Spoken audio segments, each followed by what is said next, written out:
Com fundamento na liberdade religiosa, um indivíduo que se identifica como testemunha de Jeová pode se negar a submeter a um tratamento médico em que, por exemplo, envolva transfusão de sangue? Você sabe qual é o entendimento do Supremo Tribunal Federal a respeito desse tema? Nós vamos falar sobre isso no podcast que ele falou dessa semana.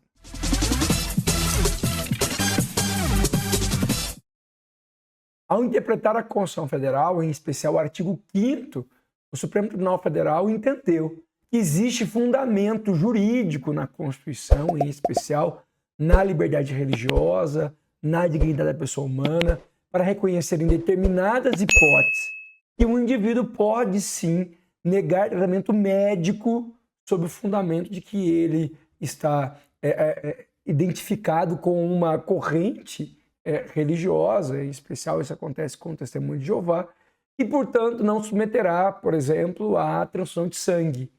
Caberá a esse indivíduo fazer essa declaração de modo inequívoco, cumprindo-se os requisitos definidos pelo próprio Supremo Tribunal Federal.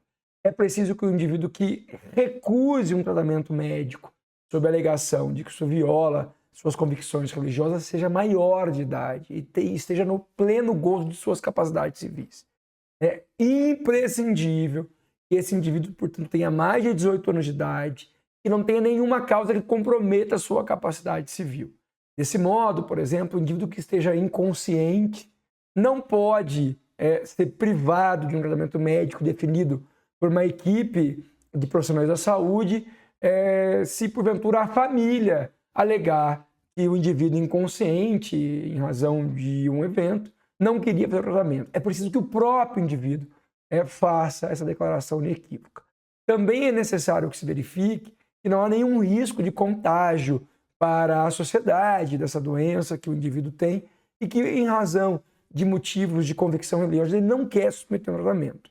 Deve-se ainda ser verificado se existe um tratamento alternativo, inclusive em outra localidade, disponibilizado pelo Sistema Único de Saúde, o SUS, e o Estado será obrigado a fornecer esse tratamento alternativo disponível no Sistema Único de Saúde para o indivíduo que, por razões religiosas, não queira submeter a determinado tratamento médico, desde que haja, de fato, esse procedimento terapêutico alternativo disponibilizado pelo SUS, ainda que em outra localidade, que não a localidade em que o indivíduo tem residência ou está em tratamento.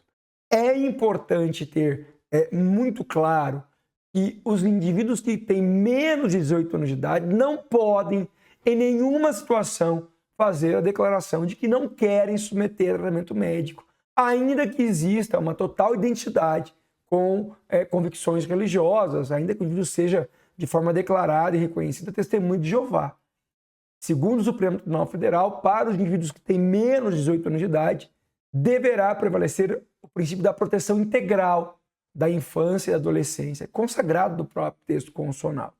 E, portanto, caberá à junta médica, e não a esse indivíduo e não aos familiares, adotar o tratamento mais adequado e, com base em conhecimento científico, assegure uma maior proteção a esse indivíduo que ainda não tem a maioridade civil e, portanto, não é considerado um agente capaz e não pode, com base no discernimento inerente à capacidade civil plena, externar sua vontade. Logo, crianças e adolescentes menores de 18 anos de idade não podem ser consultados por profissionais de saúde para a tomada de decisões em relação a procedimentos médicos terapêuticos e a substituição de determinados procedimentos médicos terapêuticos com base em convicções religiosas, como acontece com o Testemunho de Jeová. É necessário que o indivíduo esteja consciente, seja maior de 18 anos de idade, seja no pleno gozo de sua capacidade civil, para que possa decidir não submeter a um tratamento médico e, se for o caso, passar por um procedimento médico, terapêutico alternativo disponibilizado pelo próprio Sistema Único de Saúde. Indivíduos que estejam desacordados, inconscientes ou menores de 18 anos de idade não poderão apresentar nenhum tipo de objeção, nem o próprio indivíduo, na situação do indivíduo que está inconsciente, isso é impossível mesmo, nem por meio dos seus familiares. É o próprio indivíduo que pode estabelecer essa objeção e ele precisa ser maior de idade, estar consciente, estar no pleno gozo de suas capacidades civis para não aceitar um tratamento médico em razão de motivos de convite.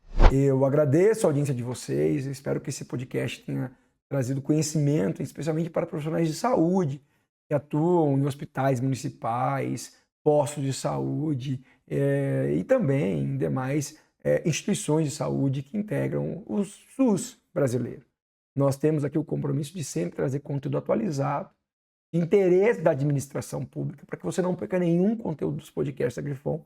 Eu recomendo que você ative as notificações no nosso canal no YouTube, ou na sua plataforma de streaming digital, como a Deezer, Spotify, porque os podcasts são publicados toda semana também nessa plataforma. Assim você vai ser notificado de modo instantâneo na próxima semana, quando um novo podcast for publicado. Por fim, eu convido todos a conhecer o EAD Grifon, que é um setor específico aqui da Grifon. Tem uma série de cursos de capacitação que traz conhecimento científico, técnico, jurídico, sobre temas relevantes para a administração pública brasileira. Pode se matricular nos cursos do EAD Grifon no endereço que aparece na tela, realizar as atividades propostas e, ao final, ser certificado pela Grifon. Nós voltamos na semana que vem com mais um podcast Grifon. Até lá. Tchau, tchau.